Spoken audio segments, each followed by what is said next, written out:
right now we're in the middle of one of the most iconic World Series in recent memory, a matchup featuring the New York Yankees and the Los Angeles Dodgers. This is the 12th time the two teams have squared off in the Fall Classic, and the first since 1981. My next guest played in two of those championships and was on the winning side of both, and I am so thrilled to have him on this morning. Yankees legend Roy White, welcome to the show. All right, great to be with you. Thanks, Roy. So how excited are you about this matchup, and does it bring back any memories for you? Yeah, I kind of felt like this was going to happen. You know, that the historical World Series has always been the Yankees and Dodgers. So I have relatives that are in Los Angeles. My brother, you know, they're all Dodger fans. So I called him several days ago and said, "Look out, the Yankees are coming your way now." So I was excited about it. It should be a great series. They're down 2-0 right now, but we were down 2-0 in 1978 and came back and won four straight. So anything can happen. That's right. So did the '96 Yankees. Now, do you see any similarities or differences between this Yankees team and your championship teams from the '70s? Our team didn't rely on the home run as much. I think we had more guys that were contact hitters.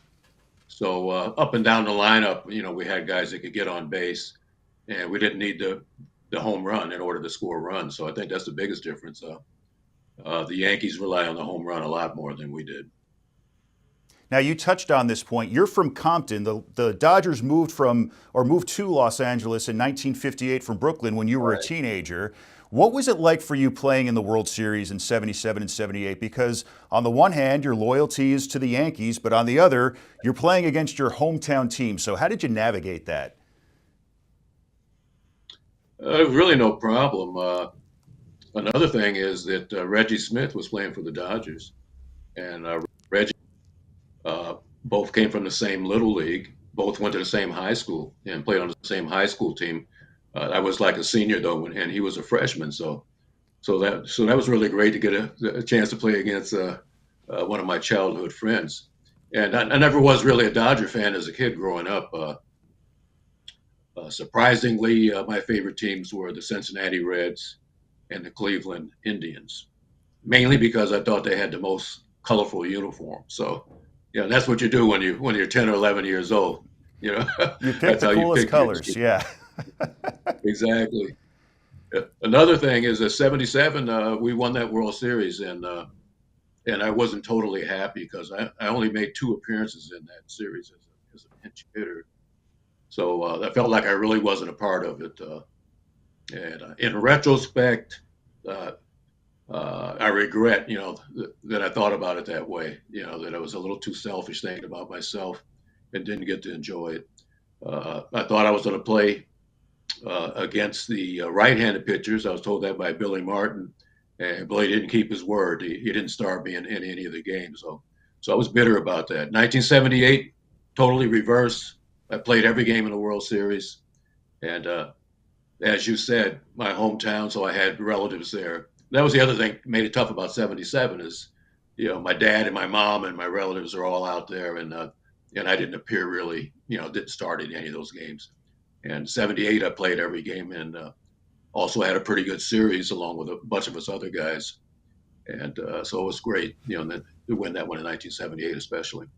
You did have a great series in '78. Now, you touched on this before. The Yankees are down 2-0. Certainly not an insurmountable lead. We've seen the Yankees come back from a 2-0 deficit before, and now they're back in the Bronx for the next 3 games. So do you think the home atmosphere could help the Yankees get back in this series? Yeah, I think so. That's what happened with us in '78. We lost the first two games in Los Angeles, and then came back in game three.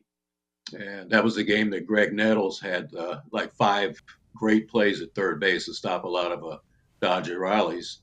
And we had all of our fans behind us, and we won that game. And we just caught fire after that. So it's always great to be in front of your hometown crowd. So it should be a positive for the Yankees tonight.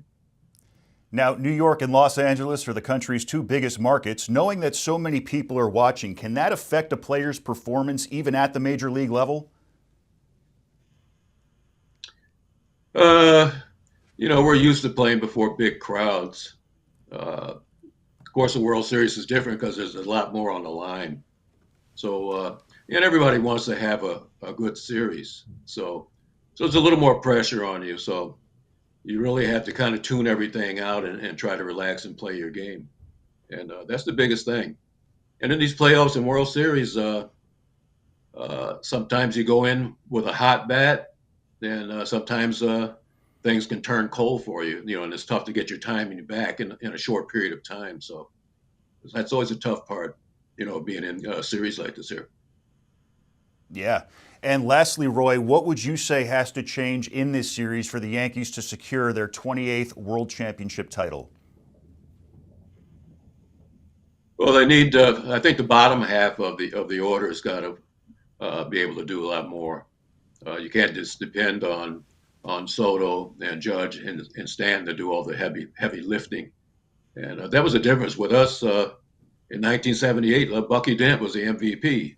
And he was our number 8 hitter in the lineup. We also had Brian Doyle that had a great series, hit 500 in 3 or 4 games there.